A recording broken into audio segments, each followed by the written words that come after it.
Hey, hola, ¿qué tal amigos? Soy Jack Durán con una crítica review sobre la nueva serie de fantasía medieval en Netflix, Maldita o Cursed, como también se le conoce, que por cierto, justo hace un mes que salió en el catálogo.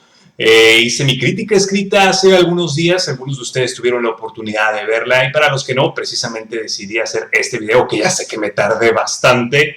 Pero al final de cuentas es para que ustedes también se pusieran al corriente con los episodios y me comentaran qué fue lo que les gustó y qué fue lo que de plano dijeron, oh, creo que aquí tengo que apagar la televisión. Sinceramente, cuando se trata acerca de este tipo de temáticas, la leyenda o mito del Rey Arturo, porque le mezclan pues, varias cosas sobrenaturales y demás, es, creo yo, que la historia más abordada de este tipo en el cine y la televisión. Hemos visto, bueno, innumerables adaptaciones, muchas de ellas con libertades creativas, que en lugar de aportar o de sumar quizás a esta gran trama, a veces, bueno, llegan a restar y de verdad es que no nos convencen demasiado. De hecho, los propios creadores, como dato curioso, pretendían, ahorita aumentando la apuesta, que Maldita estuviera más o menos a la altura o un punto intermedio entre las aguas de lo que sería Game of Thrones y The Witcher. Pero la verdad es que ambos shows entre sí son muy, pero muy diferentes, a pesar de que estemos hablando de fantasía medieval. Y la pregunta es, ¿lo logró? Bueno, después de ver 10 episodios y sufrirlos, porque realmente hay unos que se hicieron bastante largos y bastante incoherentes, mi respuesta tendría que ser más orientada hacia el lado negativo. ¿Por qué? Bueno, vamos a hablar de esto poco a poco y vamos por partes, como dijo Jack el Destripador. Esta historia aborda los orígenes de la Dama del Lago, que es un personaje que se relaciona con el Rey Arturo y con Merlín. Cuando la anunciaron, dije, ok, va a participar Catherine Langford, a quien vimos en 13 Reasons Why, y como esa serie tenía muy buenas críticas, dije, ok, puede que quizás las cosas resulten de una muy buena manera. A su vez, teníamos ahí el papel de Merlín, protagonizado por Gustav Skarsgård, a quien vimos como Floki en Vikingos. Tuve la oportunidad de ver la primera temporada, realmente no vi las que vinieron después, no logré atraparme del todo, pero dije, ok, me resulta interesante por ese lado.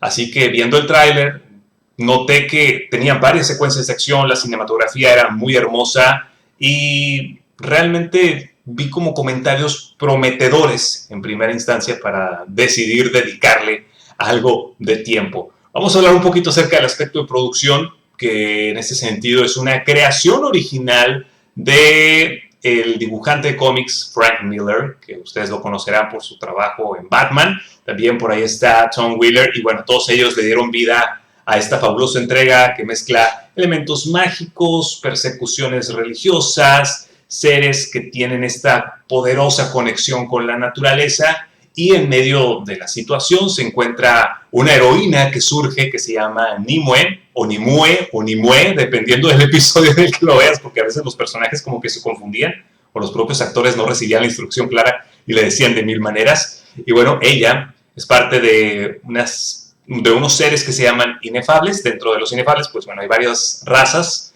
que tienen, digamos que, poderes, por ejemplo, de controlar a los árboles o la tierra o el agua, y hay otros que son como mitad animales o mitad centauros o algo así. Entonces, bueno, Nimue pertenece a una de estas razas y básicamente la premisa va de lo siguiente: este grupo extremista que, bueno, está liderado por el Papa en Roma, está realizando bastantes saqueos en Inglaterra, en las aldeas, está quemando a los que consideran impuros de corazón y los que traen a los demonios a la tierra, ¿no? Que son los inefables. Ahí es donde entra el elemento de fantasía, porque realmente este tipo de seres pues nunca existieron. Aquí lo hacen ver como que sí, pero la iglesia los erradicó por completo. Y es una secta extremista liderada por un villano llamado Padre Carden, que por cierto hace un excelente papel. Y bueno, tiene a su soldado predilecto, que es el monje que llora, es uno de los grandes antagonistas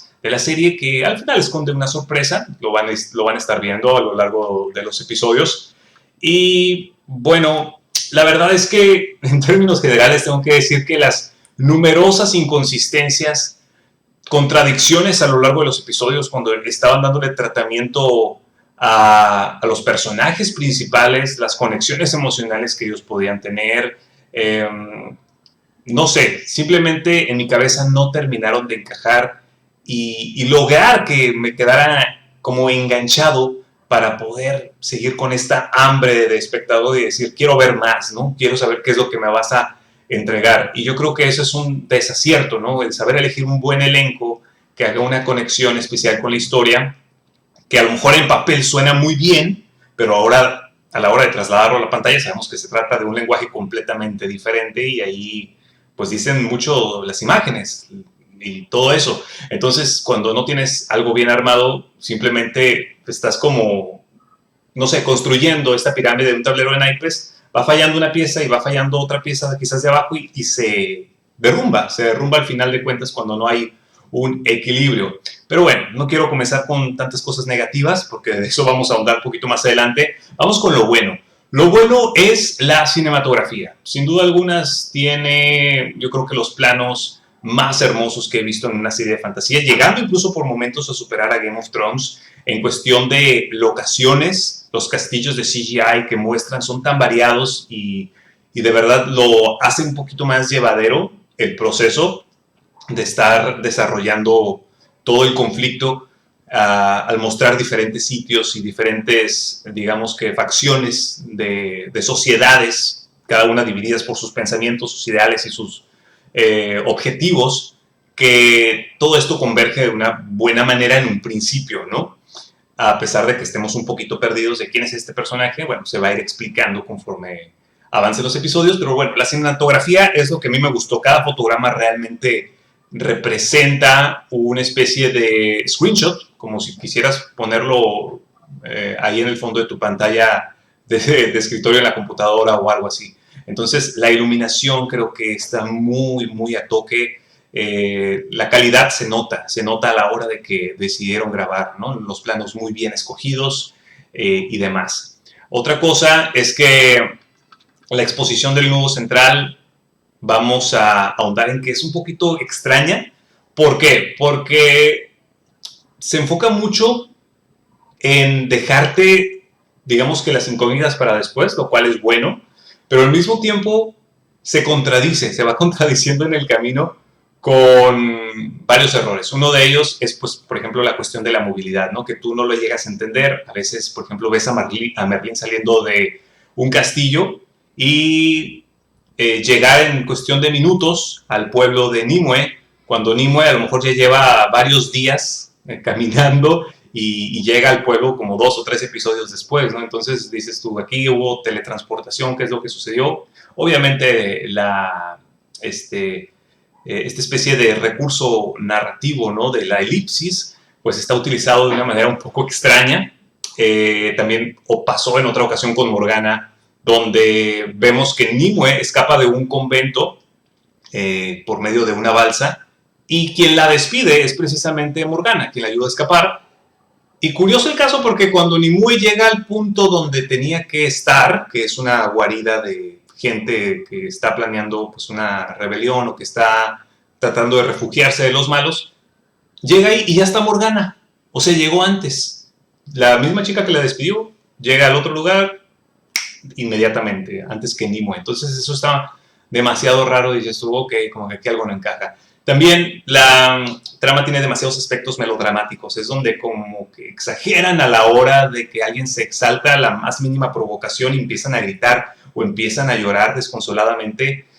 Hay una parte en donde están en una cueva y Nimue discute con una guardia que ella tiene, que la está acompañando en su cruzada, y esta guardia como que le adivina el pensamiento de alguna manera, no te explican cómo sucede, pero de ahí se desata una discusión en segundos. Este tipo de discusiones absurdas de niñatas surge también a la hora de que vemos no sé, esta trama adolescente romántica entre Arturo y Nimue, ¿no? Como que de repente dices tú, aquí hay mucho capricho, mucha contradicción, no sé, es como si estuvieran simple y sencillamente hablando dos adolescentes, ¿no? Entonces eso dices tú, la verdad es que no logré entenderlo de todo, sobre todo en situaciones donde un personaje tiene que tomar la batuta, ahí no está bien justificado en el hecho de que, ok, aquí es donde tienes que expresar todas esas emociones, donde explotaste por una conversación absurda de una espada X, y ahora es donde tienes que dar un discurso frente a tu gente, porque tú eres la salvadora, tú eres la persona que ellos ven como su protectora o su reina, y tienes que decir algo inspirador, ¿no? Como cuando estás a punto de jugarte la vida o estás siendo el entrenador de un equipo en el campeonato y tienes que animar a todos los de tu equipo o a los jugadores. Y aquí pues vemos a Katherine Langford prácticamente inexpresiva. Su voz realmente dice mucho. Creo que tiene una de las voces más hermosas que he escuchado. Su acento, su proyección, su tesitura, el color es muy buena, pero no contrasta o no concuerda más bien con su expresión facial. Realmente se le nota insegura, se le nota un poquito desencajada. Quizás esto tenga que ver con el crecimiento del personaje, porque al principio la vemos dubitativa, pero conforme avanzan los episodios, como que se siente muy altiva y de repente vuelve a ser dubitativa e insegura.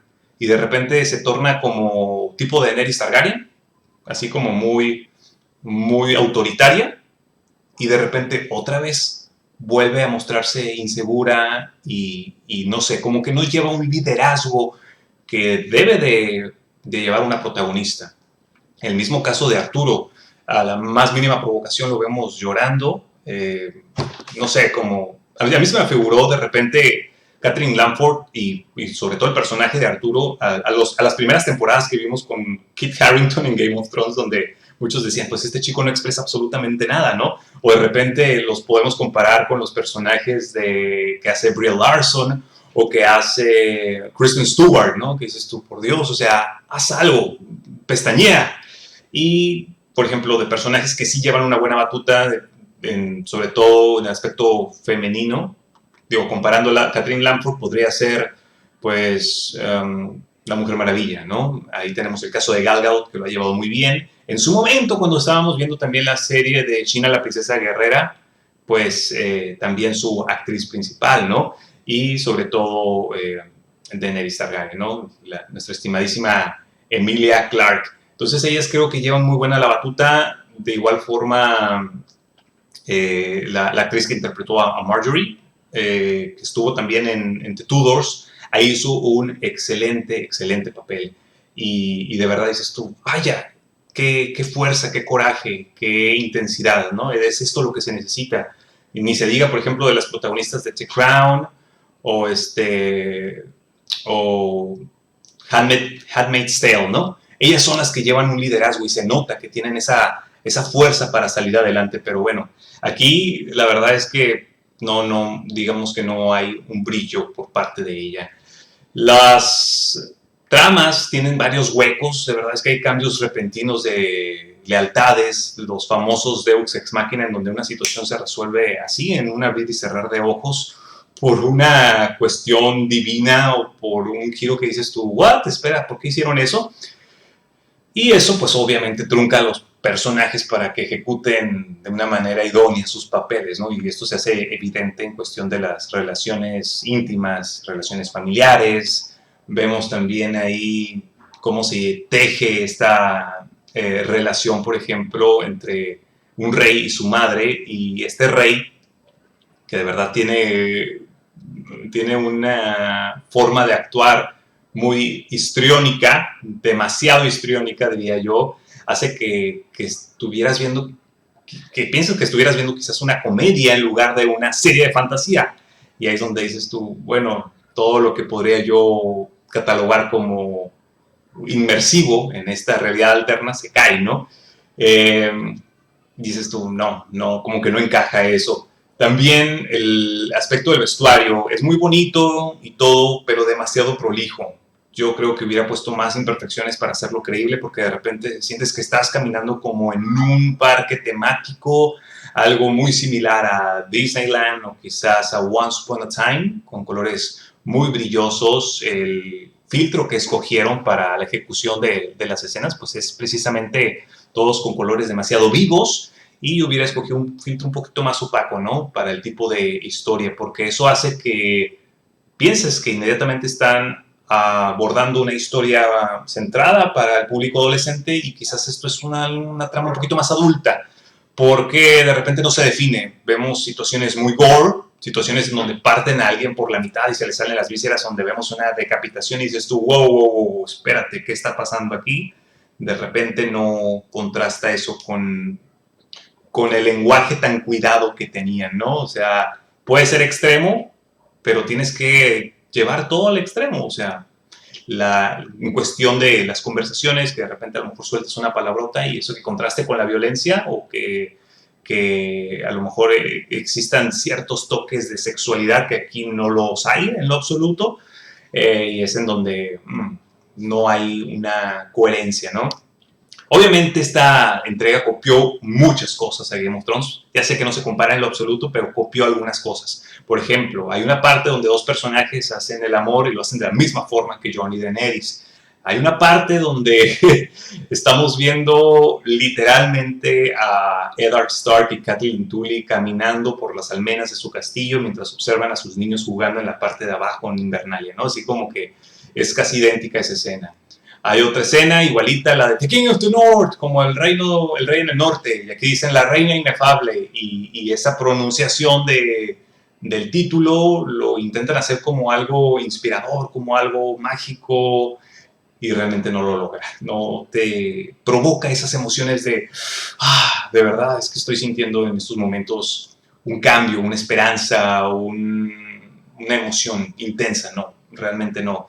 Hay otra escena donde alguien intenta nombrar a un caballero que es un niño, y lo hacen casi casi igual a como fue el nombramiento de Brienne the Tarth por parte de Jaime Lannister en el segundo episodio de la 8ª temporada, ¿no? Entonces, y aquí no resulta, no es efectivo, no nos hace llorar, no hace que esas fibras sensibles de nuestro cuerpo, bueno, afloren, ¿no? Y que conectemos emocionalmente con los personajes. Aquí nos importan un pepino, realmente son pocos, muy pocos los que generan esa empatía con la audiencia, y lamentablemente no son sus protagonistas, y eso es bastante feo. Hay un personaje, por ejemplo, que se llama el Caballero Verde, que nosotros quizás deberíamos de tomar la batuta, o por lo menos creo que los productores pretendían hacerlo como una especie de Aragorn del Señor de los Anillos, ¿no? Mezclaron, de hecho, también algunas partes de esta saga, de esta trilogía de Tolkien, para tratar de